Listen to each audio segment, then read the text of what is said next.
అయ్యయ్యో! ఒక యూరియాకి ఇంత డిమాండ్ ఉందా? ఏంటి ఒక బస్తా యూరియా కోసం రోజంతా క్యూలో నిలబడ్డారా?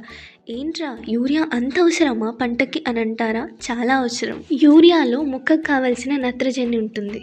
అది మొక్కకి చాలా అవసరం.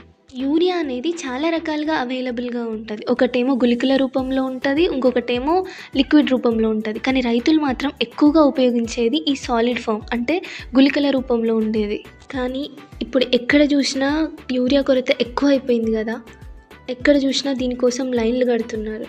సాలిడ్ ఫామ్‌లో ఉన్న యూరియా కంటే లిక్విడ్ ఫామ్‌లో ఉన్న యూరియానే బెస్ట్ అని ఎంతమందికి తెలుసు?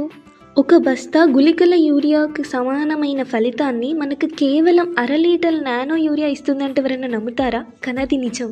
మనం ఈ నానో యూరియాని స్ప్రే చేస్తాం. డైరెక్ట్ ఆకులే తీసుకుంటాయి. వీటికి ఎక్కువ సర్ఫేస్ ఏరియా ఉండడం వల్ల మొక్కలు ఎక్కువ నత్రజనిని తీసుకుంటాయి. అదే సాలిడ్ అయిపోయిందనుకోండి, సగం లీచింగ్ వల్ల పోతుంది, సగం ఏమో గాలి వల్ల వొలటైజ్ అయిపోతుంది. చాలా నష్టాలున్నాయి. సో మీరు యూరియా దొరకట్లేదని బాధపడకుండా ఈ నానో యూరియాని వాడండి. ఒక బాటిల్ నానో యూరియాకి 220 దాకా ఉంటుంది. అదే బస్తాకైతే 270 దాకా ఉంటుంది. మీరు ఇంట్లో కూడా చేసుకోవచ్చు. ఆ ప్రాసెస్ కావాలంటే కామెంట్ చేయండి.